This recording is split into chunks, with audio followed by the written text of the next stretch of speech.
que la víctima a su vez, en su dolor, Voff habló de esto, y el dolor es materialidad ética, no es una cuestión fuera de la ética. La primera escuela de Frankfurt, Horkheimer, Adorno, Marcuse, Fromm, todos hablaban de la negatividad material. La segunda escuela, Apple, Habermas, se olvidaron. Y al olvidar la materialidad negativa, no son más críticos. ¿En qué sentido? La crítica, dice Horkheimer, surge desde el dolor, como se dijo esta mañana. Pero cuidado, la razón crítica no es ni la discursiva, ni la práctico-material, ni la instrumental. Es otro tipo de racionalidad. Es la razón crítica. ¿Cómo funciona la razón crítica? La razón crítica, desde el dolor de la corporalidad afectivo-material de la víctima, que le duele porque tiene hambre, es un problema económico. Porque sufre la sexualidad como objeto, un problema de género. Porque en su negritud sufre el racismo, todos son temas de materialidad corporal. Todos. Desde su negatividad como dolor, grita y dice, esto no es justo. ¿Por qué? Y porque yo no puedo reproducir mi vida. No dice solo porque no puedo participar, además. Y además porque no puede hacer posible esa reproducción. Los tres principios se tornan ahora negativos. Pero no solo yo no participo como excluido, que es mi primera objeción a Apple, pero yo le grito al sistema, tengo hambre. Y al decir tengo hambre estoy diciendo dos cosas. Primero, no me dejaron participar al sistema que produce mi hambre. Esto es un problema discursivo de validez formal. Pero además digo, tengo hambre y no reproduzco mi vida, por lo tanto el sistema es malo. ¿Por qué? Porque no puedo reproducir materialmente mi vida, es otra cosa. Y además critico al sistema porque no es tan eficaz como dice. ¿Por qué? Pues yo tengo hambre. Y si tengo hambre, que sí que no es eficaz en sacar mi hambre, que sí que la factibilidad tampoco se ha cumplido. La razón crítica entonces es la negatividad de los otros. Ahora, cuando esas víctimas se reúnen, surge una nueva comunidad de comunicación. Y ahora se ponen de acuerdo que las mujeres son objeto sexual, que son dominadas por el machismo y crean una nueva consensualidad. Validez contra la validez machista. Ahora entonces hay dos valideces que se contraponen. Y surgen temas interesantísimos que por supuesto la ética y el discurso, que yo sepa, no ha propuesto, porque es todo el problema de los movimientos sociales. Pero movimientos sociales que justamente a partir de un principio de justicia, donde hay no negociables, que es por ejemplo tener hambre, pero esto es un criterio ético material, si no, ¿por qué va a ser malo tener hambre? Ese es el problema que yo dejo como pregunta. Consensualmente dicen, primero, ese sistema es injusto, lo primero que dicen. Después van a decir en dónde ese sistema falla, y ahí hay que entrar con toda la ciencia crítica para desarmar el sistema y entender las causas de la negatividad de la víctima. Pero además esas víctimas comunitariamente reunidas en consenso esperan un sistema nuevo. Y ahí surge el tema de la esperanza.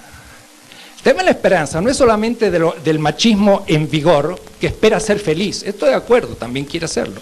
Pero el proyecto de felicidad del machista dominante supone la dominación de la mujer. Pero el proyecto, permítanme, voy a hablar como en los 60s, o quizás con los 2030, el proyecto de liberación de la mujer supone la esperanza de que ese machismo desaparezca y que sea posible la vida femenina en plenitud. Esta esperanza se discutió sobre el derecho. Interesante, porque miren, yo no puedo tener derecho a la vida, porque la vida es el fundamento y la condición de posibilidad de todos los derechos. Áñez Heller se equivoca al decir, yo tengo derecho a la vida, ¿cómo voy a tener? Porque soy viviente, tengo todos los derechos, entre ellos el poder sobrevivir, que es otra cosa. Y entre los derechos que tengo, no de un punto de vista juridicista del sistema positivo establecido, pero en nombre de los nuevos derechos, sí yo debo tener derecho a la esperanza de un sistema en donde mi imposibilidad de vivir sea posible. Entonces aquí tenemos una contradicción entre dos derechos. El derecho vigente, que no tiene nada que ver con el derecho natural, y el derecho que se logra hacer primero reconocer por la lucha y que se incorpora a los derechos de la humanidad por una lucha del reconocimiento de esas víctimas que incorporan nuevos derechos no existentes. Entonces hay toda una filosofía del derecho distinto El debate entre comunitaristas y ética del discurso, para mí, es un debate entre éticos que no han radicalizado el principio material de donde la discursividad surge. O es decir, la razón, igual que el amor o la afectividad, son dos dimensiones de la vida. Si pierdo uno de los dos, como se vio esta mañana, estoy perdido. Pero la razón es una astucia de la vida.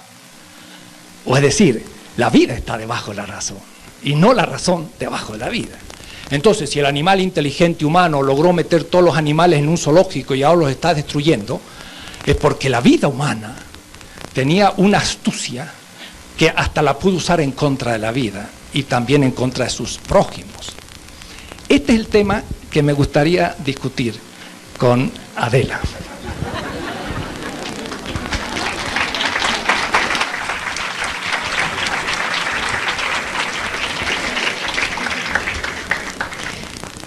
Bien, cuando me dijo María Eugenia que Enrique quería que discutiéramos y todo esto, y dije que encantada, me faltó preguntar si a Florín o a Machete.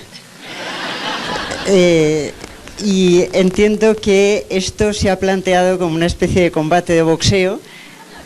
Sí, María Eugenia ha dicho a mi derecha, a mi izquierda.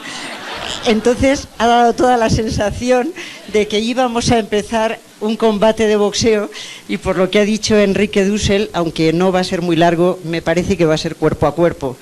Entonces me da la sensación de que vamos a asistir a lucha libre, porque, me parece que van a ir por ahí las cosas. Yo conozco a una señora que dice que ella no tiene abrigo de visón y que sufre mucho porque no tiene abrigo de visón. Bueno, para ella es un dolor.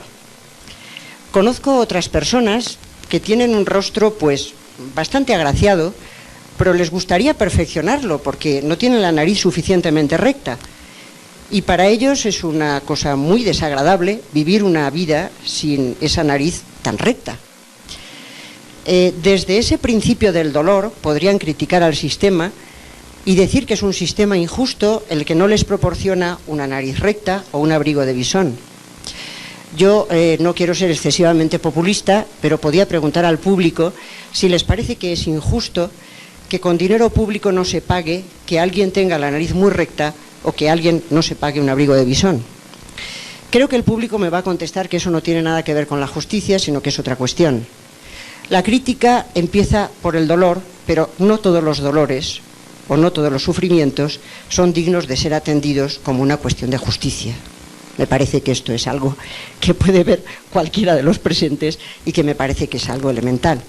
Si únicamente nos quedamos con el tema de cualquiera que tenga un dolor puede criticar al sistema, entonces puede ocurrir, como ha ocurrido en ocasiones, que para satisfacer los dolores de no ver deseos satisfechos de algunas personas, no se satisfagan las necesidades de otras personas. Y entonces hay que pensar, y esto es lo que se ha intentado hacer, vamos a ver cuál es el nivel de aquello a lo que podemos llamar justo, y vamos a ver que después, quien tenga algún deseo no satisfecho, como yo escribí en alguna ocasión, que se lo costee de su propio bolsillo. Supongo que me he hecho entender.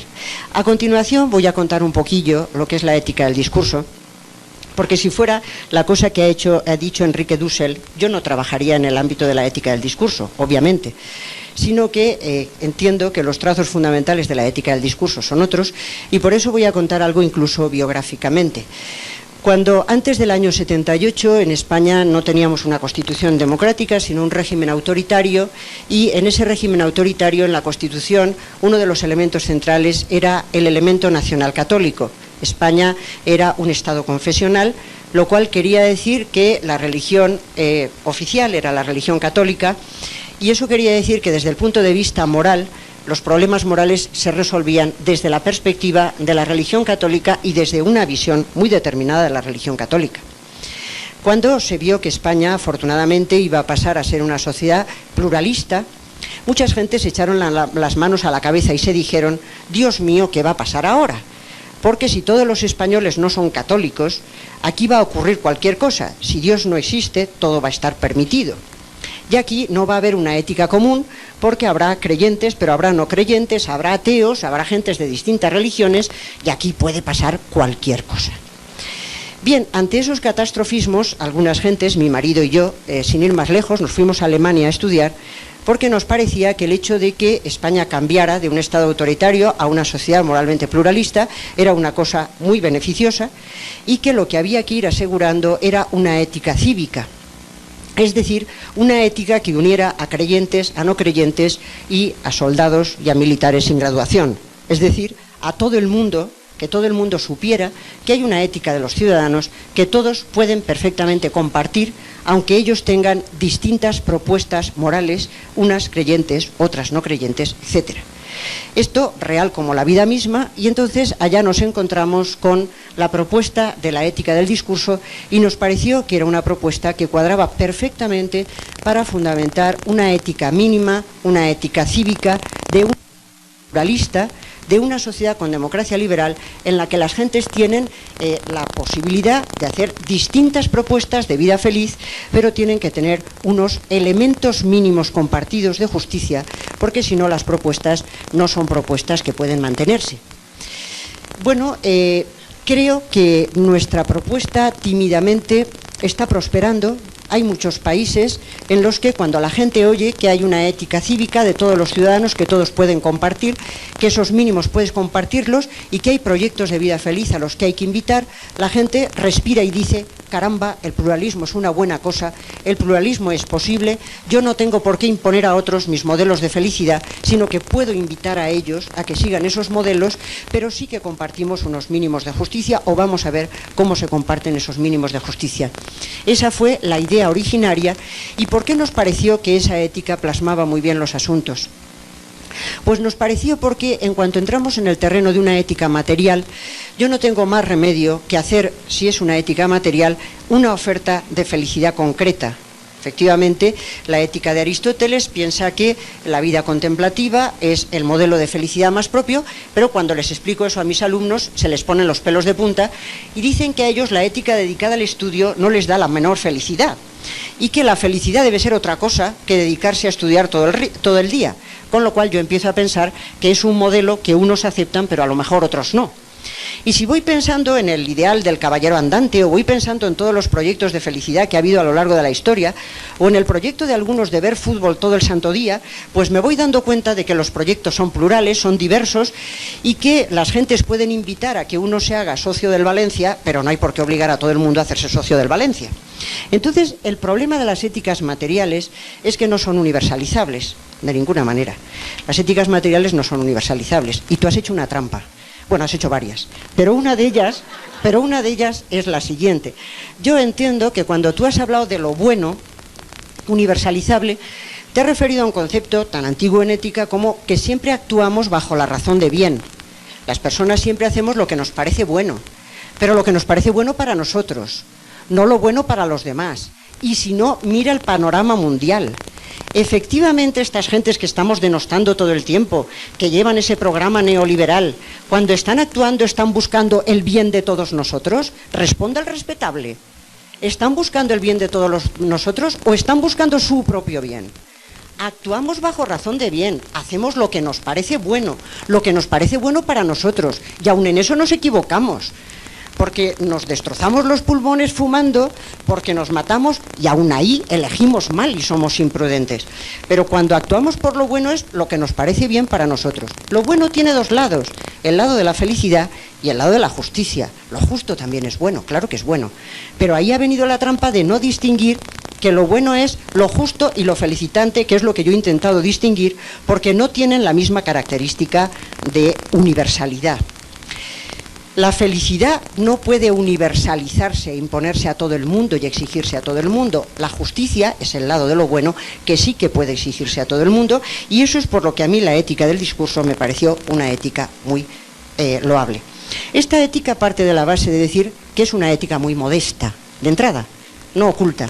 Dice que es una ética muy modesta, y dice que es una ética modesta porque no quiere ocuparse del tema de la felicidad, precisamente porque el tema de la felicidad no es universalmente exigible, y que ella va a ocuparse solo de lo exigible, y que lo exigible es la dimensión de justicia. De eso se va a ocupar y no de lo otro. podría uno decir, oiga, es una carencia, lo he dicho esta mañana. Yo creo que hay que completar la ética del discurso y hay que pensar en proyectos de felicidad. Pero la ética del discurso dice de entrada, esos proyectos no voy a pensar en ellos porque no son universalizables. Nos quedamos entonces con un lado del fenómeno moral. Tiene dos lados fundamentalmente, felicidad y justicia. Nos quedamos con el lado de la justicia. Y con el lado de la justicia vamos a tratar de ver qué normas de las que rigen la vida social son normas a las que podemos llamar justas.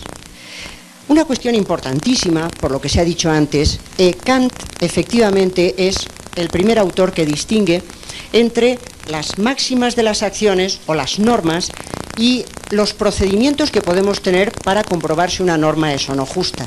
¿Por qué? Pues por una razón que tiene toda la razón del mundo, porque las normas las generan las sociedades y no los filósofos. Porque las normas están en la vida. Y cuando me refiero a normas, quiero decir las expectativas de comportamiento recíproco.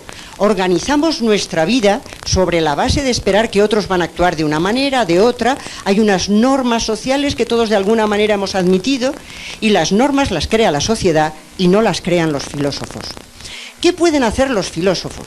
Cuando una norma se pone en cuestión, ¿cuál es el procedimiento que yo tengo para determinar si la norma es justa?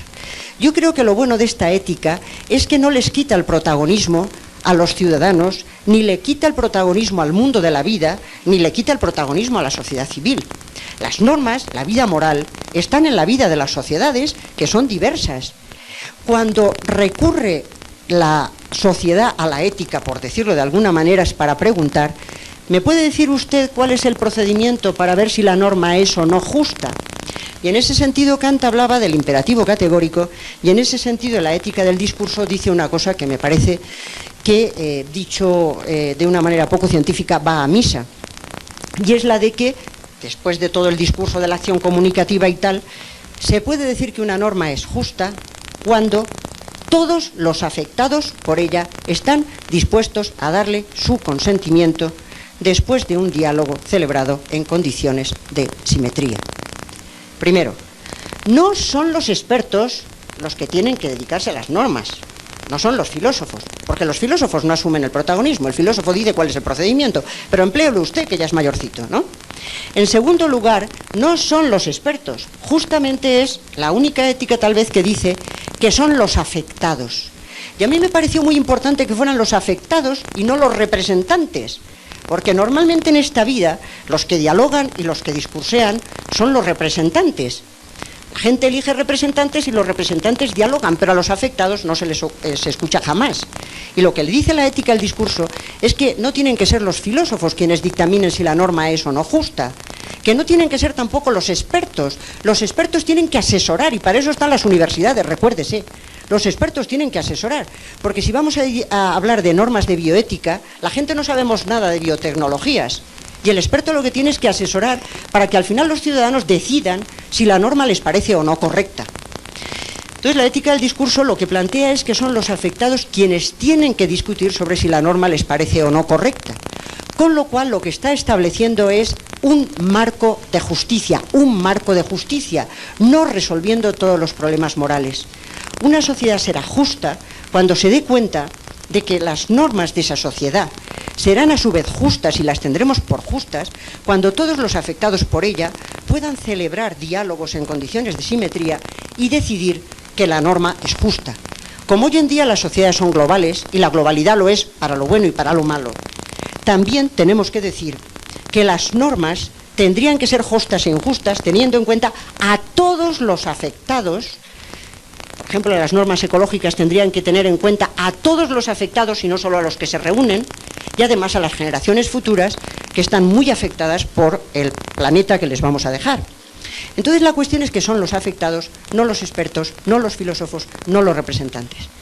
Alguien puede decir, pero oiga, es que los afectados no pueden ir a dialogar en muchas ocasiones porque están en una condición de miseria, de hambre, de inferioridad cultural. Efectivamente. Esa es la razón por la que el paso siguiente consiste en decir, y quien entiende que la norma es justa solo en estas condiciones, tiene el compromiso racional elemental de tratar de elevar el nivel de vida material y cultural de todos los afectados para que puedan ser ellos los que en condiciones de simetría digan cuáles son sus intereses y si están dispuestos a dar la norma por buena. Mientras los afectados no puedan, por miseria cultural, por miseria material, habrá que representar y habrá que ser voz de los sin voz, pero no para quedarse así toda la vida, sino justo lo contrario, para tratar de elevar las condiciones materiales y culturales para que la gente pueda ella decir qué es lo que quiere, qué es lo que le interesa, qué es lo que le importa. Porque cuando las cuestiones son muy graves, yo sé dónde me aprieta el zapato. Y cada uno sabe mejor dónde le aprieta el zapato, excepto un profesor mío que para comprarse los zapatos iba con su mujer. Y siempre, en el momento dado, le preguntaba, Carmen, ¿me duele? Entonces, para comprar los zapatos decía, Carmen, ¿me duele? Bueno, pues normalmente cuando las cuestiones son de justicia básica, a uno le importa. Con lo cual, la ética formal, la ética del discurso, es una ética que sirve como marco. Muchos de los que trabajamos en la ética del discurso la hemos criticado en el sentido de que nos parece un marco muy útil, pero del que se pueden sacar mucho más provecho del que le han sacado a Apple Habermas, y por eso mucha gente está trabajando en esa línea, y estamos trabajando en esa línea diciendo, mire usted, la ética del discurso no es una ética únicamente formal. En el mismo momento en que uno dice que hay que conseguir que todos los afectados puedan participar en los diálogos, estamos invitando a unas actuaciones comprometidas enormemente serias. Ojalá todo el mundo aceptara esas actuaciones tan enormemente serias. Y no me diga que no está usted hablando de valores, porque está suponiendo que todos los afectados están igualmente facultados para participar, tienen que ser igualmente participantes, libremente participantes, que tiene que triunfar la fuerza del mejor argumento, que nadie puede ser presionado. Estoy hablando de libertad, de igualdad, de solidaridad. Estoy diciendo que hay que defender las redes del discurso, pero las personas que son los nudos de las redes del discurso, no solo la justicia, sino también la solidaridad. Estoy llenando de valores, no es una ética neutral, sino que está llena de valores y que además tiene un telos. Lograr una sociedad en la que la gente pueda comunicarse libremente sin verse presionada desde fuera continuamente. Algunos de nosotros trabajamos en esa ética con mucha ilusión y estamos tratando de aplicarla. Es una ética cívica, nos parece una ética mínima, nos parece una ética con una fundamentación racional que yo aquí no he expuesto porque es muy larga y muy filosófica y muy detallosa y muy aburrida, pero existe y si la quieren leer, pues la leen y si quieren aburrirse, pues se la cuento. Pero de todas maneras, pues denla por supuesta, el beneficio de la duda, y ese es un marco que a mi juicio es fantástico para aplicarlo a cosas que son necesidad social. Estaba diciendo por ahí gente que se van a dedicar a cuestiones de estas. Es fundamental hoy en día dedicarse al tema de la ética aplicada. Hay que aplicar ese marco y hay que aplicarlo a la universidad y a la empresa y a la ecología y a todas estas cuestiones, porque en cada una de ellas tiene una modulación especial. Y lo que yo he intentado modestamente escribir en los libros que he publicado es que, como es un marco, cada una de esas aplicaciones necesita ser complementada con una serie de riquezas de tradiciones éticas que no hay que tirar por la borda, sino que nos sirven para complementar. Y ahí hemos trabajado muchos en tomar el modelo aristotélico para la cuestión de la ética de las actividades, y ahí hemos tomado una serie de modelos y van resultando rentables porque ese marco de justicia es fundamental. Yo creo que no hay que hacer solamente... Entonces, claro, cuando alguien dice, ¿cuáles son los mínimos de justicia? Oiga, déjeles a los afectados. Y alguien me dice rápidamente, porque que ya me lo sé, la cuestión aquella de, pero esa situación ideal de diálogo, eso es una utopía que no existe y que ustedes se lo han inventado. Primero, para quien diga eso, y a mis alumnos lo pongo en la pizarra, para que farden, bueno, no sé si se dice fardar en México, para que presuman de que ellos también conocen jergas insoportables, ¿no? Es un presupuesto contrafáctico pragmático del habla, que también cuando uno sabe utilizar la jerga de rufianes, ¿no? Es un presupuesto contrafáctico pragmático del habla.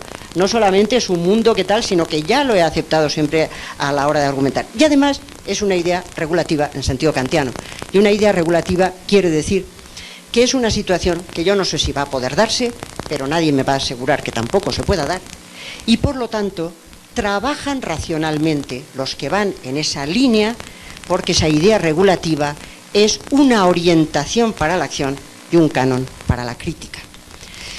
Ese modelo de ética que he explicado muy sucintamente es al que nos hemos apuntado muchos de nosotros porque nos parece enormemente adecuado para la transformación social en una sociedad de nuestro tiempo, en la que nos damos cuenta de que posiblemente el conflicto no sea beneficioso para los más débiles, pero sí que debe serlo un diálogo radical que se tome en serio que son todos los afectados los que tienen que ser tenidos en cuenta, porque ser pobre hoy en día y ser excluido quiere decir ser ese interlocutor potencial que nunca será real, que nunca será actual, y por eso hay que pasar a que esos interlocutores que tienen todo el derecho a expresarse pasen de ser interlocutores potenciales a ser interlocutores actuales, que se puedan expresar, y yo creo que ese es el gran motor de la historia. Decía Fukuyama que la historia ya se ha acabado, porque no hay ninguna contradicción, la historia no se ha acabado, nos queda muchísima historia, y yo creo que una parte de la historia es intentar que los interlocutores potenciales pasen a ser interlocutores actuales, y por eso hay que pasar a que esos interlocutores que tienen todo el derecho a expresarse pasen de ser interlocutores potenciales a ser interlocutores actuales, que se puedan expresar, y yo creo que ese es el gran motor de la historia. Decía Fukuyama que la historia ya se ha acabado, porque no hay ninguna contradicción, la historia no se ha acabado, nos queda muchísima historia, y yo creo que una parte de la historia es intentar que los interlocutores potenciales pasen a ser interlocutores actuales por razón de justicia.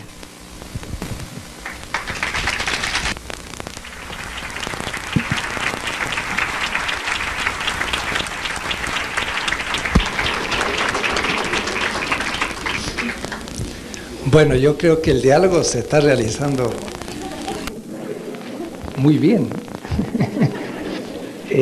Y yo querría insistir primero en las coincidencias, porque puede parecer que hay una oposición.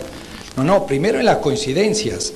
Y coincidencias que, por ejemplo, para México son todavía como revolucionarias u utópicas. Es decir, cuando Adela habla para una España post-franquista de la necesidad de una ética cívica, ¿qué decir en México? Que estamos todavía, como decía aquel autor que fue muy mal recibido, ¿te acuerdan? Vargas Llosa, que dijo la dictadura perfecta. Así que esto todavía es algo más elaborado que el franquismo, porque parecería que no fuera. Entonces, una ética cívica con un principio democrático, de una participación simétrica a los afectados, dense cuenta, para México, pues, después de muchas cosas vamos a llegar a ese nivel. Entonces yo en eso aplaudo completamente y estoy de acuerdo. Es decir, que es verdad que yo en mi síntesis no expresé quizás algunos aspectos que ella ha completado, pero de los que yo no desdiciría. Pero en cambio sí volvería sobre el tema, porque primero el dolor, pero cuidado, claro, que ver el dolor de la víctima, y esto lo hemos discutido con Apple, es ya haber interpretado el hecho. El dolor de la víctima no es un hecho empírico, el dolor. Es decir, yo voy y me atropiezo a una mesa, ¡ay, qué dolor en mi dedo gordo! No estoy hablando de ese, estoy hablando del dolor de la víctima. Entonces usted ya interpretó. Claro que está interpretado, y eso fue una parte de la discusión con Fátimo. Él decía, no hay hechos, hay solo interpretaciones. Yo digo, hay hechos y siempre están interpretados. El que yo tenga dolor es un hecho, pero es un hecho tal que el sistema nervioso lo transmite a mi cerebro, y yo sé lo que es un dolor porque ha tocado un centro y una cierta endoxina se ha derramado y siento dolor, a tal punto que si está muy cerquita el centro del placer, pues yo puedo ser un sadomasoquista porque tengo placer en el dolor. Es decir, que el dolor es un hecho, pero el asunto es interpretarlo. Pero decir que es el dolor de una víctima ya está interpretado. Entonces ya no es el puro dolor, primero. Y segundo, yo no dije que era un principio. No, el principio crítico es el que toma en cuenta el dolor, pero de la víctima. Justamente interpretar al dolor como victimario es lo que nos dijo Rigoberta Menchú en su librito, me llamo Rigoberta Menchú, y así me nació la conciencia ética. Y entonces ella muestra cómo pues era pobre, no tenía que comer y todo, y esto era la naturaleza de las cosas, por lo tanto no decía nada. El día que alguien empezó a decir que era fruto de una injusticia, el dolor fue interpretado como realidad de una víctima, y al ser ya interpretado comenzó a funcionar como principio de un discurso, pero en la materialidad de la corporalidad, es decir, nada menos que en la afectación del afectado. Es decir, Apple, muy rápido, no muy rápido, sino no tratado a fondo, yo no he visto a fondo tratado el tema, dice, el consenso es justamente por mediación de un argumento, lo clásico, que sea potencialmente científico, afectados. ¿En qué somos afectados? ¿En qué tenemos conciencia? En la invisibilidad de la afección. La mujer hace muy poco, su raguindesa empezaron a luchar, se dio cuenta que no podía mutar en la conciencia de que una de su existencia corporal viviente, por su decir viviente, era gata. Entonces, por día, una conciencia, con afección. Entonces, afectado, ya es un problema. ¿Sabe quién es afectado? El gran tema, por eso estamos discutiendo, cuando los afectados tienen conciencia, o cuando la dignidad lo sitúa fuera del discurso, por supuesto, la condición ideal, pero implica más. Apple, bastante crítico, y dice, en realidad, nunca se logra una simetría perfecta. Si nunca empíricamente se logra una simetría perfecta, perfectamente el principio no se puede aplicar nunca. ¿Cómo hacemos para llegar a la simetría? Ese es el tema de una ética a la materialidad, porque el excluido descubre que es excluido radicalmente en su dolor, y en este punto estoy con vos esta mañana. Es decir, en el momento en que su vida se hace imposible, es que entonces empieza a preguntarse por qué, y la razón comienza a funcionar para explicar su exclusión. Entonces, la cuestión es, está sonando, hay un retumbe, yo me tengo que alejar, si no, no puedo hablar. Está bien, así. El problema es el siguiente, nosotros en América Latina, es evidente, no hay problema, vemos que hay pobres, que México tiene 40 millones de pobres, y Amartya Sen con su línea de la pobreza ya puede hasta matemáticamente decirnos de qué se trata. ¿Por qué, por ejemplo, Habermas 2 veces, en la teoría de la acción comunicativa, pero ya antes en teoría y praxis, dice, para Europa el tema de la miseria ha dejado de ser el aspecto fundamental de la alienación? ¿Por qué? Y porque simplemente no lo sufre. Ahora, la invisibilidad del problema económico, yo creí que era la economía. Entonces, por eso a Apple le dije que vamos a hacer una economía trascendental, si hay una pragmática trascendental, pero no era el problema de la economía, era el problema que estaba detrás de la economía, que la economía son estructuras muy directamente relacionadas a la reproducción de la vida. Entonces, hablar de alguien como pobre es víctima de un sistema material. ¿Puedo yo, éticamente, hacer un juicio universal y abstracto acerca de un sistema económico? ¿Es contra la pluralidad o contra el principio democrático?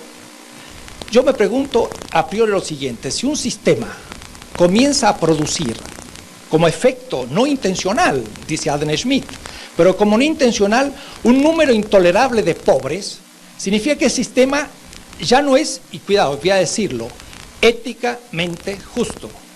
¿Y por qué voy a decir éticamente? Porque si yo tengo un principio material de la ética, además de uno formal, puedo decir que ahí no se reproduce la vida de manera distributivamente justa. Después podremos entrar a la discusión de cómo vamos a hacer el diagnóstico de esa injusticia y cómo sobre todo vamos a comprometernos para su superación. Entonces, a mí el tema de la materialidad no es directamente el de la felicidad. La felicidad es un modo de reproducir la vida, eso es particular. Pero que todos los modos de reproducir la vida, que se llaman felicidad, esté basado sobre el hecho de que soy vivo primero, y que sobre él se fundan todos los proyectos de felicidad, pero también todos los derechos en el fondo materiales. Ese es el tema que me parece que no ha sido, porque no es lo que les interesa fundamentalmente. Y debo decir lo siguiente: para que los afectados excluidos puedan formar parte de una comunidad de la discusión, Axel Honneth nos habla de una lucha por el reconocimiento. Pero esa lucha por el reconocimiento lo van a hacer los excluidos antes de entrar a la comunidad de comunicación desde la percepción comunitaria de una misericordia acerca de ellos mismos que parte de su corporalidad negada y donde su razón comienza a encontrar las razones de esa exclusión. De tal manera que yo no niego nada de lo que ha dicho Adela. Lo que yo indico es que hay una, voy a decirlo de nuevo, visión reductiva de la materialidad que se lo deja en un proyecto de vida buena. Nadie puede dejar de tenerlo, ni siquiera el formalista, porque también tendrá un proyecto formalista de vida buena, pero ese no es el fondo. Tampoco los valores. No es que yo desprecie los valores. Los valores valen porque están en función de la vida buena y estas a su vez en función de la reproducción de la vida. Es decir, que el fondo no son los valores ni la vida buena, sino la vida que se reproduce. Ahora, esto tiene importancia para poder tener un criterio material para juzgar sistemas históricos como por ejemplo el capitalismo. Entonces, ahí yo intervengo desde este punto de vista. Marx, antes de una ética discursiva, estudia la estructura del capital, y lo que le interesa no es lo que es el capital, sino por qué hay pobres, y en gran cantidad. Entonces él desarma el sistema capitalista no para explicar qué es el capital, sino para encontrar la causa, la negatividad de la víctima, y encuentra que puede ser falso, pero esa es su posición epistemológicamente crítica y material anterior al consenso, que después podemos discutir, pero ya da un criterio material. Él dice, pues lo que pasa es que el obrero produce más de lo que recibe, y eso le voy a llamar plusvalor. La acumulación de plusvalor es acumulación de vida. Mire qué interesante. Esa es la terminología de Marx, de vida. Y entonces la acumulación de vida se transforma en el pobre que no la recibe como muerte. Entonces ya hay un momento ético, material, económico que me permite desarmar el sistema. Y luego, de acuerdo, tenemos que entrar a la discusión, y tanto de la hegemonía del discurso que lo puede tener el Fondo Monetario Internacional, como el antidiscurso crítico que lo puede tener una comunidad barrial que está sufriendo las consecuencias como pobreza, que le va a agregar a su vez validez crítica contra una validez hegemónica, pero entonces yo veo que se hace más complejo la posibilidad del discurso ético, no contando con un principio, sino con la composición de muchos. Y de ahí entonces que la pretensión de bondad no es de ninguna manera la posición tradicional de ver las cosas sub specie boni, no sobre la especie del bien, no. Es que el que actúa cumple principios universales, pero no puede tener la pretensión de la perfección de su acto, sino simplemente de eso que se llama bien, pero que como es imperfectible produce efectos negativos y es entonces corregible. En fin, creo que lo que dice la ética de discurso, y sobre todo en la propuesta ética de Adela, tiene mucha fuerza política, como el principio democrático y cívico y del ciudadano, para llegar a un overlapping consenso, diría Rawls, para llegar a una especie de consenso pues traslapado mínimo en el que podamos hacer un Estado, pero el principio material sigue funcionando como un principio ético que puede hacernos recordar de pronto que cuando nosotros estemos llegando al consenso, podremos haber excluido mucha gente que desde su dolor entonces nos hace recordar que hay que comenzar de nuevo.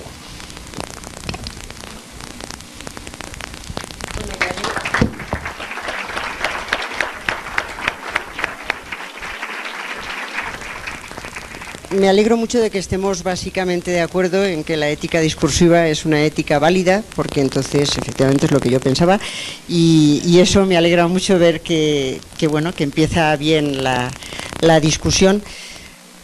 Una cosa que a mí me parece que hay que ir con cuidado con ella es pensar en que los que están en el primer mundo no pueden representarse de ninguna manera qué es lo que pasa en otros mundos, y además pensar siempre de una manera sospechosa con respecto a ellos, diciendo como estos no nos entienden, entonces hacen lo que hacen.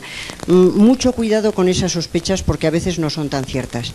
Desde el punto de vista de la ética del discurso, lo que se quiere decir brevemente es lo siguiente. ¿Han pensado ustedes alguna vez qué quiere decir que una norma es justa? ¿Lo han pensado? En esta vida hemos pensado muchas cosas, pero no las más básicas. Es verdad, te pones a preguntar a la gente y las cosas más elementales no te sabe contestar, porque al final acumulamos mucho saber, pero las cosas más sencillas no las sabemos. Todo el mundo critica a los demás de falta de ética, pero le preguntas a la gente, oye, ¿qué es la ética? Y nadie sabe lo que es la ética. ¿Qué querría decir que una norma es justa? En las democracias liberales nos hemos acostumbrado a que una norma es justa cuando ha seguido los procedimientos adecuados y, en último término, cuando se ha conseguido un cierto equilibrio de intereses de tal manera que la cosa no estalla. Y da la sensación de que una norma es justa pues cuando hay un cierto contrapeso, que nadie protesta, etcétera. Y sin embargo, eso es entender muy mal lo que queremos decir cuando decimos que algo es justo. Cuando alguien dice esto es justo, está pretendiendo en realidad, y si no piénsenlo cuando se vayan a su casa, y cuando yo vuelva volveremos a comentar sobre si me dan la razón o no me dan, pues una norma es justa, acabamos pensando, cuando no satisface las necesidades y los intereses de un grupo, ni de dos grupos, ni de tres grupos, sino los intereses de todos los afectados por la norma. Eso es lo que quiere decir la ética del discurso, que una norma, para ser justa, no puede satisfacer solo las necesidades y los intereses de un grupo a otro, que es a lo que estamos acostumbrados en la vida política, a que se satisfacen los intereses de estos, pero los de los otros no, y entonces hay excluidos porque esto da más votos y lo otro da menos votos. Lo que dice la ética del discurso es que las normas que satisfagan intereses de unos grupos nada más no son justas, todavía no son justas y hay que ir caminando para corregir esas normas que todavía no son justas. Por eso he dicho que esa situación ideal sencillamente es una orientación para la acción y un canon para la crítica. Todavía no es justa esta norma que no satisface los intereses universalizables. Y eso es lo que se quiere decir. Entonces, desde el punto de vista de ese sentido de la justicia, una pregunta muy simple. ¿Les parece a ustedes que el sistema económico neoliberal que tenemos ahora, desde el punto de vista de lo que querrían todos los afectados para satisfacer sus intereses, es justo? No, dice el público, como decía Vandrés, ¿te acuerdas en aquella? No, dice el público. Evidentemente, desde el punto de vista de esa concepción de justicia, que además tiene la ventaja de que es en realidad la que estamos manejando en nuestra vida cotidiana. Cuando uno dice que algo es justo, y lo está diciendo con fuerza, lo que está pretendiendo, y por eso lo dice con tanta fuerza, es que es justo porque a todos los afectados les parecería que eso es aceptable. Cuando digo afectados, lo estoy diciendo en el sentido de afectados, afectadas, es decir, mujeres y varones, indios y no indios, africanos y los otros, los estoy metiendo a todos ahí ya. Ya sé que hay su diversidad, pero estoy diciendo que mientras las necesidades y los intereses de los distintos sexos de los distintos pues no estén satisfechas, la norma es justa. Y que hay que ir caminando en ese sentido, y que en ese sentido pueden trabajar las mujeres, los varones, y puede trabajar absolutamente todo el mundo. Eso es lo que quiere decir básicamente la norma de la ética del discurso, y por eso a mí me parece que es una idea de justicia, en principio, que es la que en realidad tenemos cuando decimos esto es justo. Es en realidad lo que tenemos.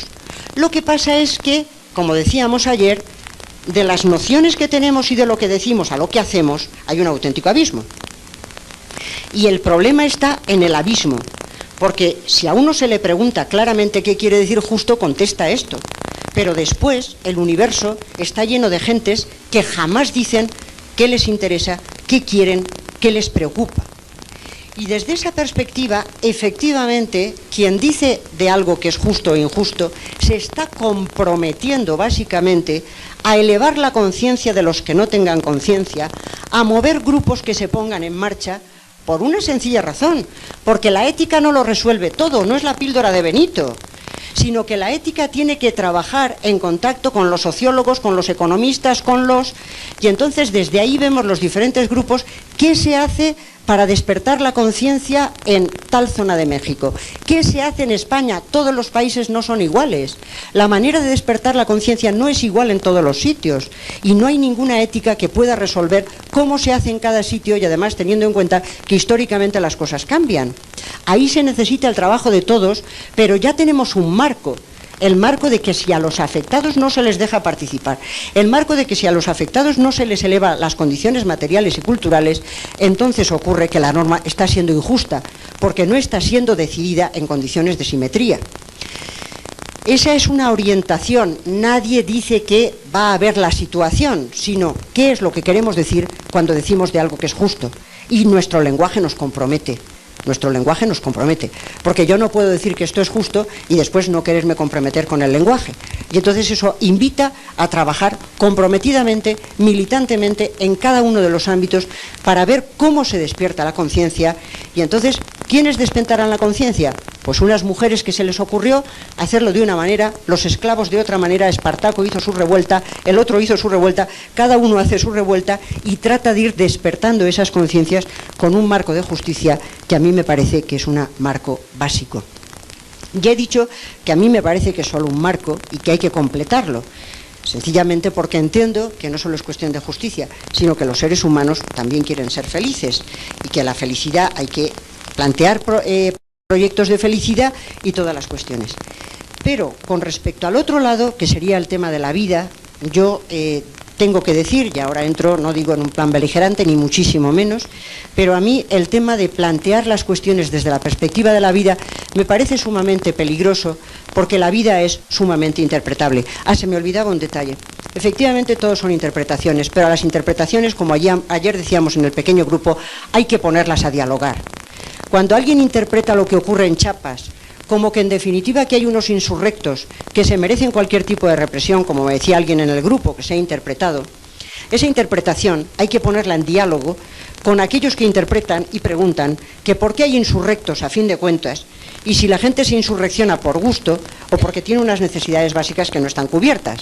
Y entonces a las interpretaciones no hay que dejarlas, usted dice esto y usted dice lo otro, sino hablen ustedes ahora entre sí y la gente que escucha que se quede también con lo que le parezca que es más razonable. No hay que quedarse solo que hay interpretaciones, sino que hay que ponerlas en diálogo y que la gente dé razones, que la gente dé argumentos. Y también cogerse a la baza de que los derechos humanos del 48 la gente los ha firmado. Y a eso se puede coger uno también y decir, mire, usted lo firmó. Que eso es algo más, no filosófico, pero que es algo más que me parece que es importante. A mí el principio de la vida me da mucho miedo, sencillamente porque la vida es mucho más interpretable que los niveles de justicia en los que hemos podido llegar ya al acuerdo de los derechos humanos y de lo que yo acabo de decir, que es admisible por mucho que luego no se actúe de esa manera, pero al nivel verbal, desde luego, la gente lo tiene que admitir. El principio de la vida me parece muy peligroso porque la vida es enormemente interpretable. ¿Qué quiere decir la vida? La vida, los seres humanos quieren vivir, ya lo decía Aristóteles, pero quieren vivir bien. En cuanto decimos queremos vivir bien, ya hemos dado el paso. Ya no es la vida, ya no es la pura vida. Lo que queremos es vivir bien. Y hasta tal punto queremos vivir bien que el ser humano, cuando su vida le parece que tiene una calidad inferior a la muerte, se la quita. Se la quita. El suicidio se produce cuando una persona que valora su vida como de una calidad inferior a la muerte, se la quita. Y tiene vida, y no quiere seguir en la vida, sencillamente porque la vida no le parece buena. Y esa es una de las razones por las que a mí me parece que en determinados grupos eclesiales se ha defendido en exceso la vida como un principio biológico, como si lo que importara es la pura vida y no la vida buena. Ya sé que me va a decir Enrique que él no dice eso, que Leonardo también dirá que él no dice eso, pero yo lo que les llamo la atención es sobre los peligros de dejar las cosas solo en el tema de la vida. Los seres humanos quieren vivir, pero no persistir en el ser por las buenas en cualesquiera condiciones. Los seres humanos queremos vivir bien. Y en cuanto decimos bien, ya empieza el problema de qué quiere decir bien. Porque las palabras son muy sufridas, pero cuando uno empieza a interpretarlas es dificilísimo. Bien con una básica justicia querría decir una serie de cosas en las que afortunadamente, por lo menos verbalmente, ya hay una serie de acuerdos. Lo que sea bien en cuanto a proyectos de felicidad y vida buena, yo creo que son proyectos personales, proyectos grupales que se tienen que seguir haciendo y que cada uno tiene que aceptar voluntariamente. Si fuéramos por otro terreno, diría que la vida tiene muchas gradaciones. También Nietzsche estaba a favor del principio de la vida. Evidentemente, ya sé que me van a decir los defensores de la vida que no son nietzscheanos, pero también decía Nietzsche que el principio básico es el de la vida y que la vida tiene unos valores fuertes y tiene unos valores débiles, y entonces los débiles tienen que quedar excluidos y tienen que permanecer los fuertes, que para eso son fuertes. Mucho cuidado con las interpretaciones de la vida. Después empezamos a decir, ¿y cuándo empieza la vida humana?, dice la gente. Y uno dice, la vida humana empieza desde el momento de la concepción. Código genético humano, persona humana, respeto total. Otros dicen, no, mire, cuando la anidación, 14 días, ¿no? 14 días. Otros dicen, mire, no, cuando la celebración, 3 meses. Otros dicen, no, mire, cuando... Y entonces empezamos con una serie de complicaciones en la que uno dice, la ciencia lleva un lío que no sabe por dónde va. La ética dice, el no sé qué dice, y todo el mundo empieza a interpretar. ¿Por qué empieza a interpretar? Porque a unos les interesa que empiece a los 14 días para poder durante esos días experimentar con embrión. Porque a los otros les interesa que sea para que el aborto no se quede. Para que a los otros les interesa que sea en el momento de la concepción, porque así todo el mundo cogido por el puño y las mujeres en casa bien prietas. Claro, es que van por ahí las cosas al final, Y cuando uno empieza a decir la vida, hay que aclarar muy bien qué está diciendo uno por la vida, que eso es muy interpretable.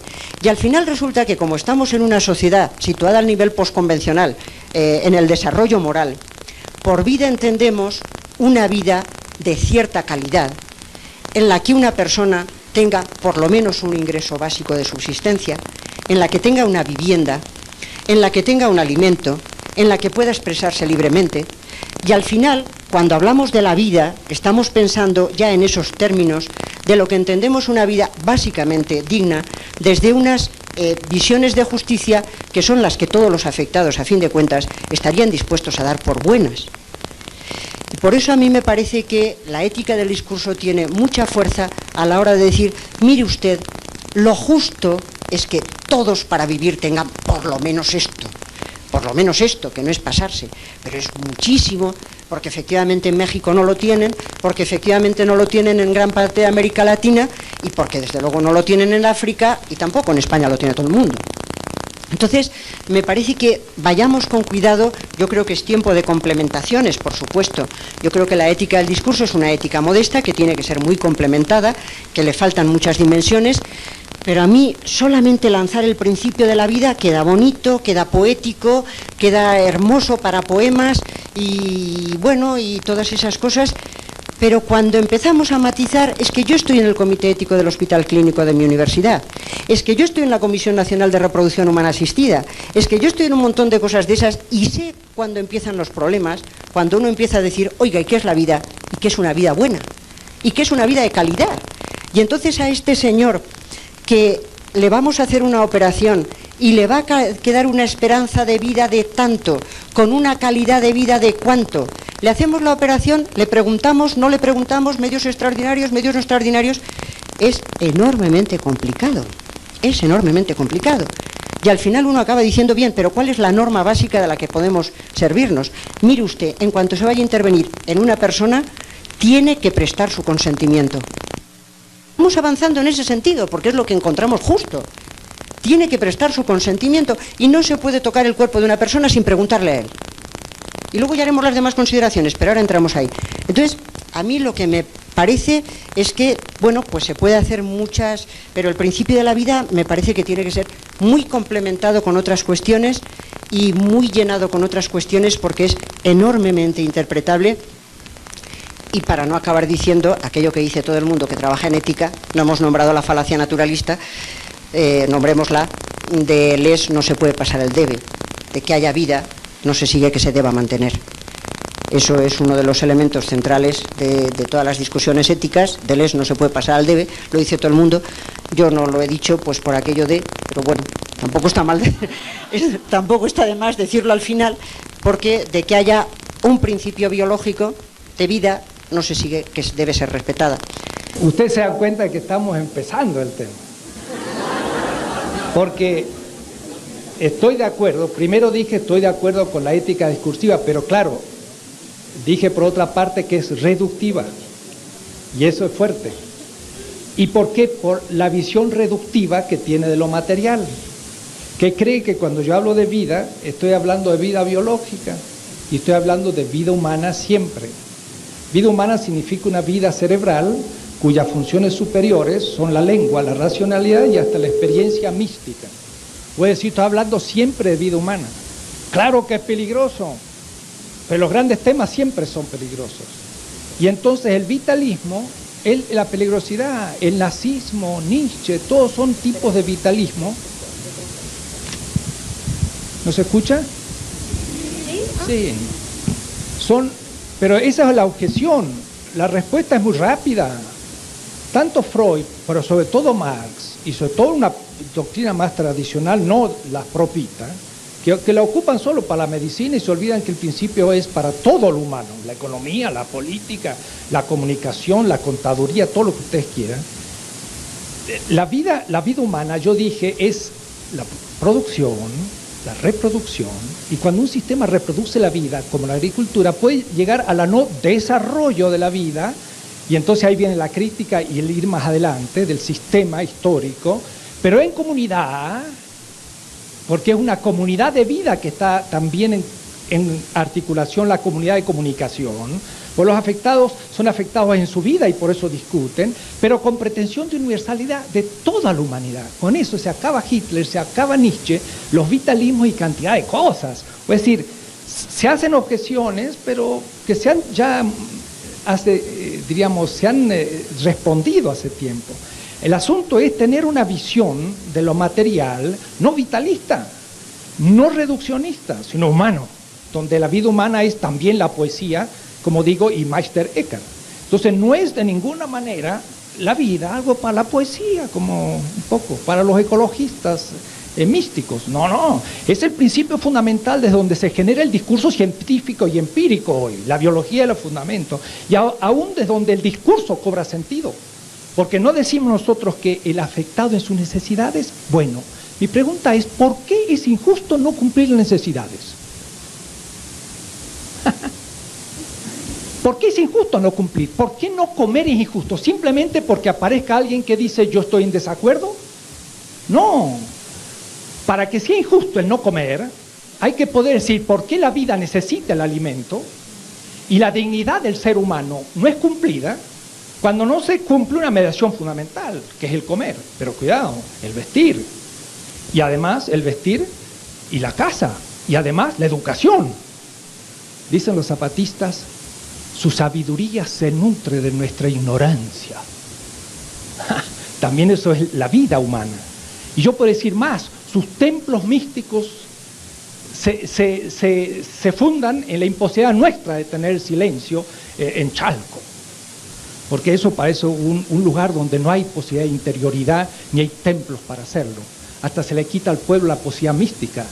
En fin, es decir, ¿por qué es injusto la necesidad no cumplida? Responde a la pregunta que me hizo Apple en Freiburg en el 89 cuando me dijo, ¿y por qué hay que liberar al pobre? Yo dije, y bueno, porque es la persona humana negada. ¿Y por qué y ya me acorraló. Pero yo diría, ¿por qué es injusta el no cumplir las necesidades? ¿Solamente porque estemos de acuerdo? Es que lo que pasa es que podemos estar de acuerdo e ignorar en la invisibilidad aquel que justamente, por negado y aún sin culpabilidad nuestra, esté en el dolor, pero de la injusticia, que de pronto descubre como tal contra nuestro consenso. O sea, ahí surge una problemática que es la siguiente: la legitimidad de un gobierno no es solamente que se haya elegido formalmente por elecciones. Si hambrea un hambre en un pueblo, si lo lanza a la pobreza extrema, pierde legitimidad material también. Entonces, en América Latina tenemos mucho la experiencia de cómo la política no es solo un principio democrático formal, sino también es una reproducción de la vida del ciudadano, que si no se cumple, el gobierno, el Estado, pierde legitimidad, pero es una legitimidad de otro tipo, también con fundamentación ética. Y por eso que sí, el tema del suicidio es muy importante. Y yo lo dije en mi exposición, y lo dice Wittgenstein. Si el suicidio está permitido, todo está permitido. Dice, es como el gas de mercurio, que es la esencia de todos los gases. Pero pero eso no significa que el suicidio sea bueno ni malo. Alguien puede suicidarse, pero lo hará porque esa vida no vale la pena de ser vivida. No porque la muerte tenga más valor que la vida, casi es un contrasentido, porque la muerte no puede tener ningún valor porque es el fin de la vida, es decir, no es. Entonces, el problema es que en el suicidio se muestra la irracionalidad completa porque niega al sujeto de la racionalidad y del consenso y de la verdad y del bien. Ahora, ¿es posible? Claro que es posible. ¿Hay gente que se suicida? Claro que se suicida, pero no lo va a poder fundamentar éticamente. Hay un tema de fondo porque toca la vida en su materialidad. El Kant joven lo planteó bien en su curso de ética, el Kant de la crítica de la razón práctica ya lo planteó mal, el problema del suicidio. Y entonces ahí hay un tema de fondo. Y la falacia naturalista, para terminar, está al fondo de mi ética, pero en un sentido muy distinto. No voy a entrar a mostrar cómo Hume no habla del tema, primero. Con McIntyre lo hemos discutido. Segundo, cómo Moore habla de una falacia en otro sentido, que no es la de deducir el deber ser del ser. Que los analíticos como Frege, Carnap y los demás, ayer sí hablan formalmente de la imposibilidad de deducir el deber ser del ser en un juicio analítico. Pero Klaus Hoff y mucha otra gente está trabajando el tema y dice, un momento, hay juicios empíricos, de hecho, que encubren deber ser. Como por ejemplo Juan come. Juan come. Pero como Juan es un ser autorreflexivo y ha recibido la vida a cargo, si Juan no come, se suicida. Y como no lo puede justificar, entonces debe. Y ese debe no es que yo lo deduzca de lo empírico, sino que estaba encubierto en el puro enunciado empírico. Entonces hay toda una disputa, la falacia naturalista, que no vamos a hacer aquí, pero que la tengo muy hecha porque si la falacia naturalista, como Ayer la quiere proponer a su nivel formal, se aplica al material, ya no es posible la ética. Pero eso yo creo que sí es posible, pero de otra manera. Entonces hay muchas cuestiones técnicas, pero esto es como el comienzo y Adela dirá cosas todavía. Sí, claro, evidentemente voy a decir cosas naturalmente. Lo primero, a mí me da bastante miedo en el terreno filosófico cuando un filósofo dice: yo es que entiendo la vida de esta manera. Yo hablo de la vida, pero yo la entiendo como una vida en la que uno come, en la que otro hace, en lo que otro... Bueno, tú puedes entender así lo humano, y a lo mejor yo también entiendo así lo humano, pero hay otras gentes que no entienden así lo humano. Y a mí lo que me preocupa es no lo que yo piense nada más, sino lo que entienden otros por humano y el nivel al que ya hemos llegado todos y muchos de qué se puede entender por una vida humana. Si en una declaración del año 48 la gente dice, y ya lo firma y ya lo reconoce, todo ser humano tiene derecho a la vida, todo ser humano tiene derecho a un ingreso básico, todo ser humano tiene derecho a un trabajo, todo ser humano tiene derecho a una vivienda, es que en definitiva, no yo, Adela Cortina, que en definitiva da igual, sino que a nivel de muchos países hemos entendido que una vida elementalmente digna y buena es esa. Y hay que tomar la palabra a la gente que lo ha dicho y que lo ha escrito y que lo ha firmado, porque no es que yo me hago mi composición del lugar de cómo yo entiendo la vida, sino que gozosamente veo que otros están de acuerdo, sencillamente porque nos hemos ido haciendo juntos, y entonces yo puedo plantearlo como una exigencia a ellos que también lo han aceptado. Porque si fuera mi filosofía, mi arquitectura, mi visión de la vida, mi posición, y otros no la compartieran, tendría muchas dificultades precisamente en hacerles comprender que esa gente que está excluida no debería de estar excluida en justicia. Y yo me alegro muchísimo de que haya gentes que por lo menos verbalmente se den cuenta de que todo ser humano tiene derecho, por el hecho de serlo, a tener una serie de exigencias y de necesidades satisfechas, que también lo puedo fundamentar desde la ética del discurso, puedo fundamentarlo racionalmente, pero afortunadamente incluso lo tengo en los papeles y puedo decirles a los otros, ustedes han firmado una carta de derechos. Y les puedo decir a los que no la han firmado todavía, tengan ustedes en cuenta que hay unas exigencias, y entonces les contaría el tema de la ética del discurso. Entonces a mí me parece que es estupendo haber encontrado en nuestras sociedades que al menos verbalmente ya hay una serie de acuerdos que hay que potenciar y que hay que llevar más lejos, y que hay que confrontar a esa sociedad diciendo, no es la idea de vida que yo me hago, no es lo que yo entiendo por vida humana, es lo que ustedes también dicen que entienden por vida humana, es lo que todos nosotros hemos dicho en cantidad de acuerdos. Ya el año pasado hablamos todos de los derechos humanos hasta la saciedad, mira que escribimos artículos, mira que fuimos a foros todos hablando de los derechos humanos. Pues si ya lo hemos aceptado, ahora la cuestión es tomarle la palabra a la sociedad y decir, usted lo ha firmado, y si lo ha firmado y lo ha dicho, aquí hay una cantidad de excluidos que no se les tiene en cuenta en ninguna de las cuestiones. Y esto, si usted dice que ya no es discutible, pues efectivamente es innegociable, y a eso me refería con innegociable, que afortunadamente encima la gente ya lo ha aceptado. Y entonces hay que decir, mire, por debajo de eso no puede caer, porque además usted mismo dice que los derechos humanos son unos mínimos elementales de humanidad, que con eso no estamos haciendo una maravilla, que uno dice, fije usted lo que ha hecho. No, no, ha cubierto los mínimos. Como cuando a un alumno, si se le puntúa de 1 a 10, se le pone un 4,5 y se le aprueba por caridad. Si usted cubre los derechos humanos, le estoy aprobando por caridad.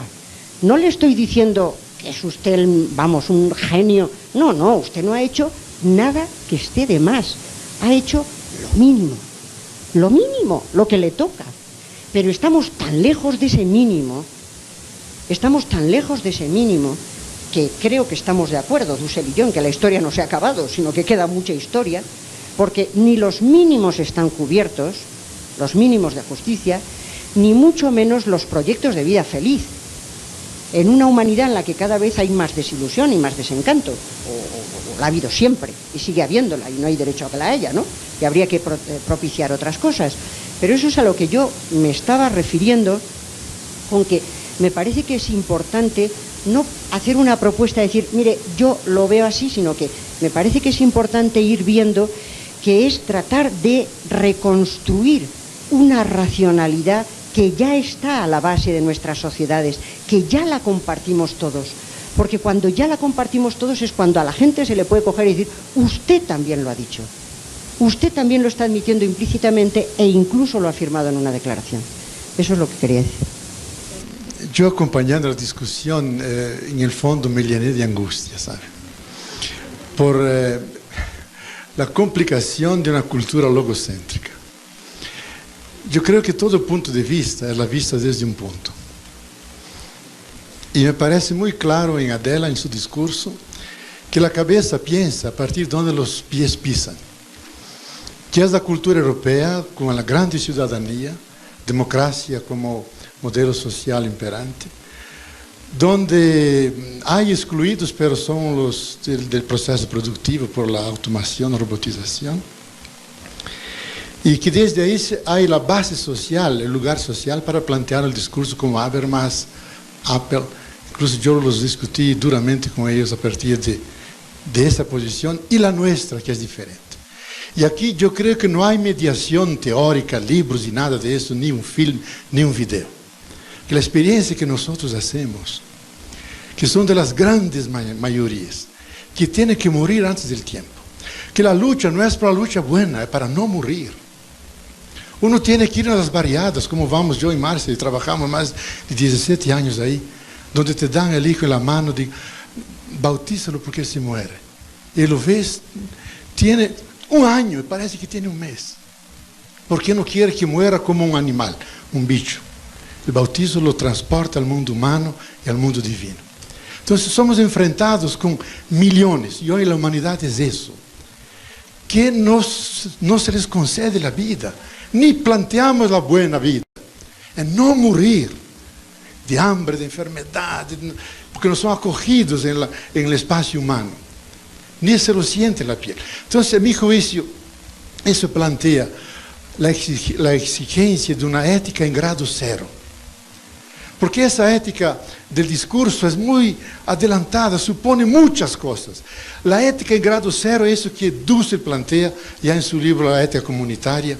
Hay que salvar la vida mínima. Sería otro discurso para superar la limitación filosófica, que viene más de las ciencias de la tierra, de entender la vida como algo único y sagrado. Sus múltiples manifestaciones, no solamente la vida humana por ahí, sino el principio de la vida. Entonces yo diría que para mí el principio básico de la ética mínima es eso, salvar la vida. Si uno cuestiona eso, entonces vamos a pedir los medios de la vida, que tenga derecho de comer al menos una vez al día. En mi país hay 32 millones que no comen siquiera una vez al día. No comen. Por eso tanta mortandad. Entonces yo digo, eso no es un problema de racionalidad. Podemos discutirlo todo, nos enredamos, como a mi juicio hemos asistido a un ROI muy enredado, un tinglao español. ¿Por qué? Porque planteamos la ética, a mi juicio, más que lo estudio, más convencido estoy. Planteamos de un lugar equivocado, lo planteamos de la razón. Y ese equívoco empezó ya con Platón y Aristóteles, cuando abandonaron el daimon. Lo que Heráclito decía, el ethos es el daimon tu antropo. El ethos es el ángel bueno del ser humano. Que es tener la sensibilidad mínima por la vida. Lo que el joven Kant tenía, desgraciadamente lo abandonó. Cuando decía que se preguntaba el joven Kant, si la base de la ética no es el sentimiento. Después no, la planteó la razón práctica y lo abandonó eso. Pero dijo un principio que para mí es fundamental de toda ética y si no está presente invalida todas las éticas. Que Kant lo dice eso, que el principio supremo realmente universal, sin ningún defecto, es la de buena voluntad. Si uno no tiene buena voluntad, que es la sensibilidad mínima para sentir el otro, ningún discurso ético se sustenta. Porque parte de la sospecha, de discusiones, enreda a las personas y el tipo acaba muriendo. La buena voluntad no. Buena voluntad es estar sin distancia con el otro. La compasión budista. Y ahí defender la vida. Desde ahí construir el edificio ético. Entonces yo creo que habría que replantear. Yo intenté en un pequeño bucán aquí que no vale mucho, saber cuidar. Tomar exactamente lo que lo dije muy rápidamente, el pathos, el sentimiento profundo como la base ética básica, a partir de donde se van construyendo, y ahí recuperamos la razón sensible, simbólica, humana, todo eso que Dussel lo hace en 600 páginas de su libro. Pero habría que garantizar ese punto de partida, si no, no salvamos las grandes mayorías de la humanidad. Gracias. Quizás se me escapó cuando dije yo concibo la vida, y entonces parecía una definición abstracta que Mardones me dice, ay, si es lo abstracto y formal, entonces ¿de qué estamos hablando? No, debo decirle sinceramente que el tema desde hace mucho lo había visto. Por ejemplo, Levinas, cuando habla del pan, hace una fenomenología tremenda sobre el pan, pero él dice, el pan no es objeto cuando lo como, sino que al comerlo lo gusto. Y ahí hace una penetración del tema de la vida increíble, porque él dice, es como un acceso de la vida al pan. Entonces ahí habla de la vida Levinas, que no es un vitalista, porque es un judío sumamente crítico del nazismo que sufrió. Pero muestra cómo el pan como gusto no es el pan como representación. Y eso es lo que yo quise indicar en mi charla, la evasión del mundo como ontología y aún como discurso, para ir a una corporalidad viviente. Entonces, de la vida que yo hablo, pude haber dicho es comer, es beber, es esto, pero no es una definición. Franz Hinkelamer, en realidad, fue el que me advirtió el tema. Y me lo advirtió analíticamente, pero lanzándomelo como a la cara. Y ahí viene el segundo tema, del filósofo. Yo creo que en esto sí somos dos filósofos de profesión, en que a veces, y no a veces, sino quizás inevitablemente, arruinamos los temas al tener que ir analizándolos. Entonces, yo sí tengo que asumir el reto que me dice lo siguiente: la vida humana es criterio de verdad. Y yo digo, es verdad eso, pero para decirlo en filosofía hoy, es una montaña. Es una montaña. Y esa montaña es la que me he propuesto subir en algunos rinconcitos, pero está muy lejana, porque Bellmer le objeta a Apple y a Habermas, dice lo siguiente: el consenso se da como validez, pero acerca de algo que es verdad, porque el consenso no agrega ninguna razón al consenso, sino que lo único que hace es decirnos que estamos de acuerdo. ¿Se escucha? No. Es que no se escucha. De tal manera que es fácil decir la vida es criterio de verdad. No es fácil, es intuitivo, es genial, pero pensarlo analíticamente es muy difícil, y no creo que lo he terminado de decir por tantas objeciones que se van, pero no dejo de tener bien claro el tema. Dice mismo Zubiri que la manera primera de constituir la realidad es como alimento de la vida. Una ameba la constituye como alimento a la realidad, antes de sentirla de nada. Y por lo tanto, entonces, eso es un criterio que al nivel del ser humano, que llega a la racionalidad por la evolución cerebral, etc., es un criterio de verdad. Yo descubro lo que las cosas son en su contenido como mediación para la reproducción de la vida. Pero esos son temas demasiado arduos. ¿De qué hablo? ¿De qué vida estoy hablando? De la vida concreta de cada uno. Y todo lo demás van a ser un acercarme a ese hecho como modo de realidad. Aquí tomaría yo la manera de plantearlo de Zubiri. Es decir, es concreta, pero usted lo verán en la ética. Yo digo, este primer capítulo sobre el principio ético de la reproducción, desarrollo de la vida, es el más arduo y al mismo tiempo no es el más importante. El más importante es el cuarto, donde justamente aparece la víctima, y en el capítulo 4.4 aparece Levinas, y yo digo, ahora empieza el tema. O es decir, necesito 400 páginas para llegar al tema en que en realidad debía haber comenzado. Pero si empezaba por Levinas, me saltaba todo el intento analítico que me hacía que eso fuera simbólico, o vais a saber qué. Entonces yo estoy de acuerdo con Horkheimer, como me has dicho, Mardones, de que efectivamente es en la negatividad de la vida donde ésta aparece en su acuidad, diría yo. Pero para poder pensar ese tema es que me tengo que meter en algo más arduo, más equívoco y más difícil, que es pensar éticamente a la vida como tal. Y ojalá no hubiese metido en ese lío, pero tengo que hacerlo en vista de mi experiencia. Entonces, para terminar, el tema es el siguiente. Efectivamente, el filósofo tiene que hablar en conceptos unívocos. No puede ser simbólico, o a veces lo es, pero cuando lo hace no es suficientemente claro. Entonces tiene razón Leonardo, que dice, uy, ustedes han estado hablando de cosas muy complejas y me han alejado del tema. Y yo diría, de acuerdo, pero ese pasaje analítico que es tan arduo y a veces tan confuso y tan técnico, pues es necesario también para darle a la intuición una mayor claridad para no desviarnos del tema, porque también puede haber desviaciones capitales. Entonces, yo diría, hoy si yo pudiese dejar esto, pero lo que pasa es que la racionalidad analítica también es parte de esa dimensión que debemos funcionar. Porque si no, llegaríamos a la conclusión de decir, europeos y norteamericanos son a pensar las cosas y nosotros a vivirlas. Y sería la peor de las dependencias posibles. Entonces, yo me arriesgo a querer plantear temas de fondo, pero siempre dándome cuenta que estoy queriendo pensar temas muy arduos, muy mal imposibles de ser interpretados, aún contra mi voluntad, pero que son la experiencia de la gente.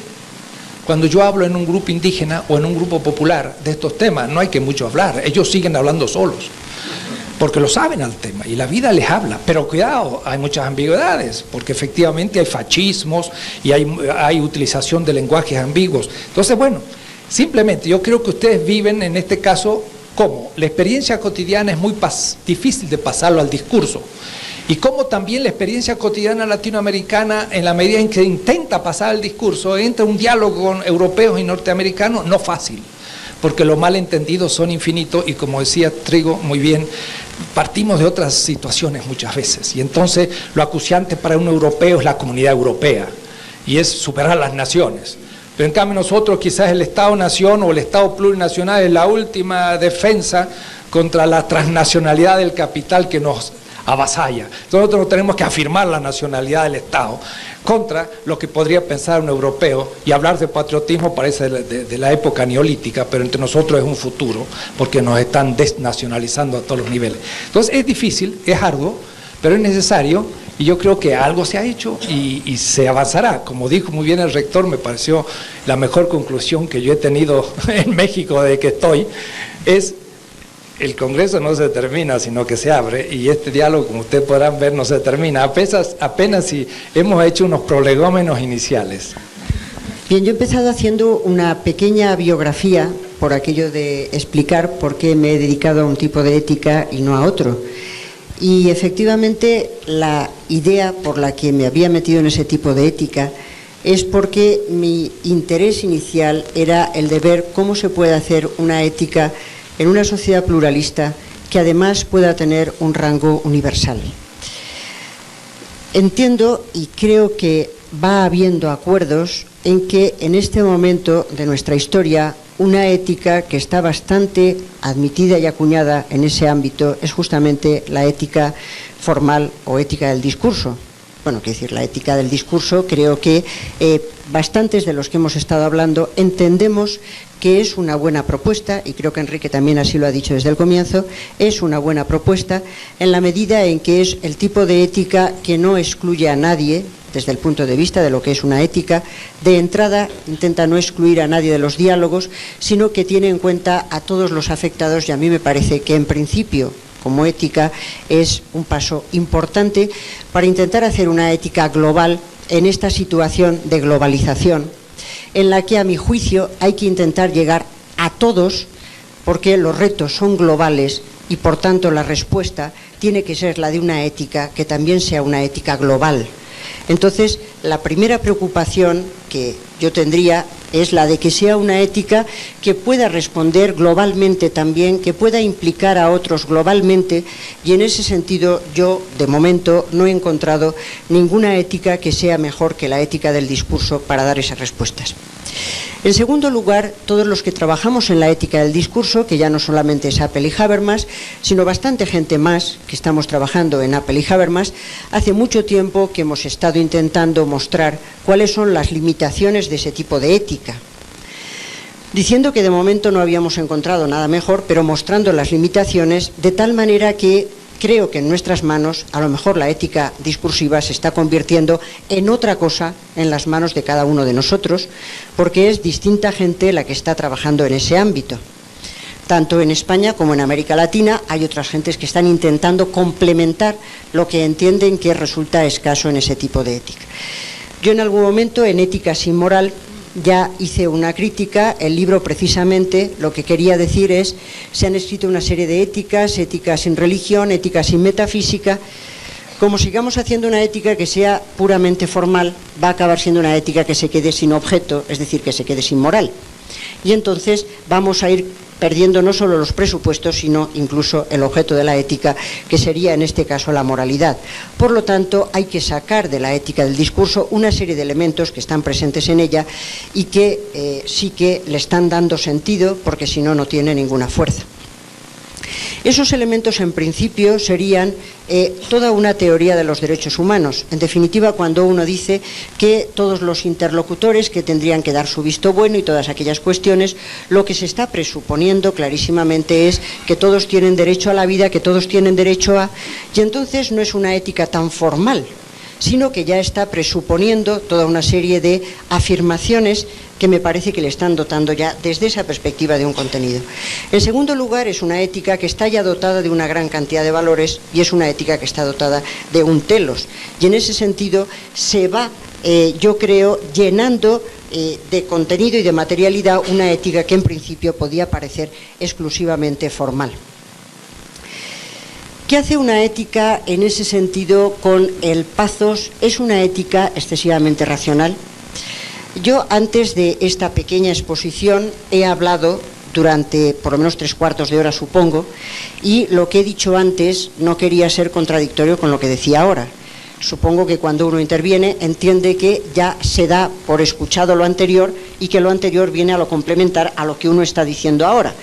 Y por lo tanto entiendan la intervención complementando la parte que he dicho antes y la parte que estoy diciendo ahora. Efectivamente, cuando uno habla de que las personas que están preocupadas por si las normas son o no justas, ahí había una expresión que Apel ponía siempre, es cualquiera que pretende dialogar en serio sobre si unas normas son o no justas. Para dialogar en serio sobre si las normas son o no justas, tiene que haber un sujeto que esté preocupado por la justicia. Y eso es una cuestión que a Apel, yo también le he comentado en muchas ocasiones, usted está diciendo los que intentan dialogar en serio es alguien que ya está preocupado por la justicia.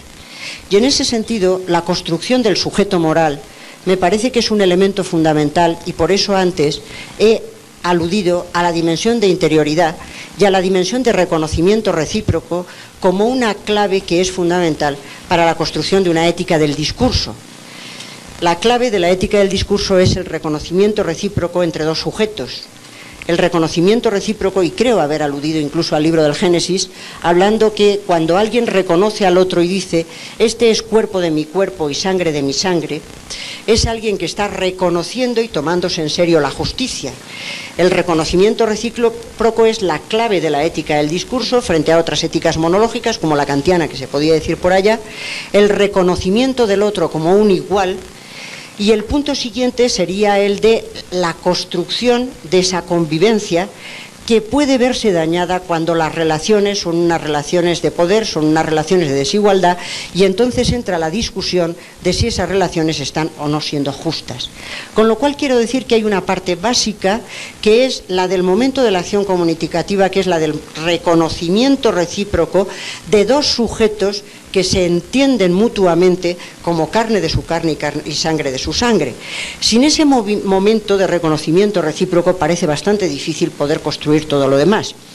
Evidentemente, en ese momento básico, quien esté más dañado, quien esté más vulnerado, el otro percibirá más el dolor y percibirá más la vulnerabilidad.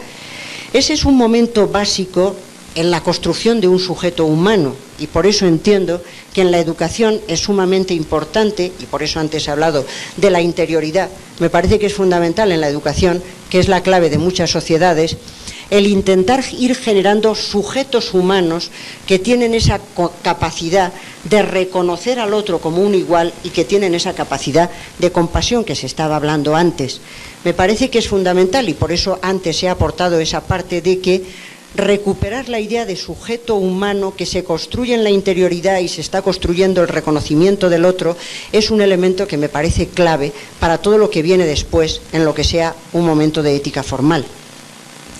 Pero el siguiente paso es, y cuando a las gentes les falta esa relación de reconocimiento, y cuando la gente no quiere dar el paso de ir al lugar en el que están los que sufren y en el que están los vulnerables, yo les pregunto a ustedes, con toda la sencillez del mundo, ¿qué hacemos? ¿Qué hacemos? Cuando la gente está bien instalada en el lugar en el que se encuentra y no le interesa desplazarse en absoluto para ir al otro lugar donde está el sufrimiento, ¿qué hace uno en ese momento? Evidentemente uno puede hacer varias cosas, y por lo menos algunos estamos intentando hacerlo, no sé si con éxito. Cuando uno hace ética de la empresa y ética económica, lo está haciendo para mostrar que una economía que mantiene a la mayor parte de la humanidad en situación de miseria, como economía es un fracaso. No ya desde un punto de vista ético, sino como ciencia económica es un auténtico fracaso. La economía que funciona así es fracasada. Y uno se lo dice a los economistas y también a los economistas que están subidos en su sistema neoliberal y que no quieren marcharse a comprobar cómo viven los oprimidos, y que hay que decirles también en la cara que el funcionamiento de su economía es un auténtico fracaso. Y uno tiene que hablar a la gente que está en las universidades y a la gente que está en cantidad de sitios, y tiene que decirles a esas gentes qué es lo justo y qué es lo injusto. A gentes que en ese momento no están teniendo ningún interés en ir a comprobarlo en primera instancia.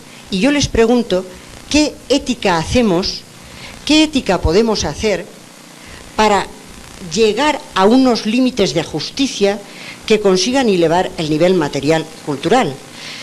Yo entiendo muy bien que sin un pathos es muy difícil tener un ethos. No hay ethos sin pathos.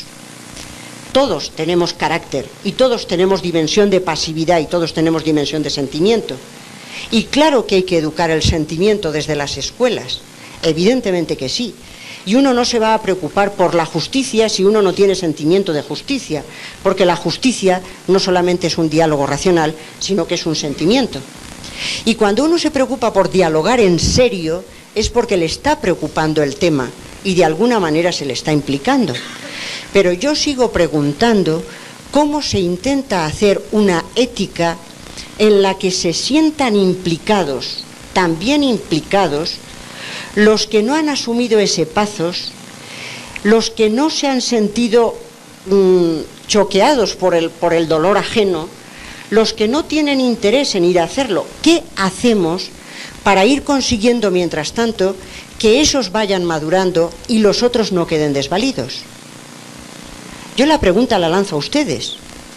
Podemos hacer una ética más completa si quieren, una ética menos completa como ustedes quieran, pero ¿qué hacemos para conseguir incorporar a toda esa gente y a decir que si no quieren ir a contemplar el sufrimiento, porque no vamos a poder forzarles, poder decirles por lo menos que aunque no quieran ver qué es, dónde está la vulnerabilidad, por lo menos están yendo en contra de todos los principios de su ética, de todos los principios de sus discursos, de todos los principios de sus legitimaciones políticas y de todas esas cuestiones.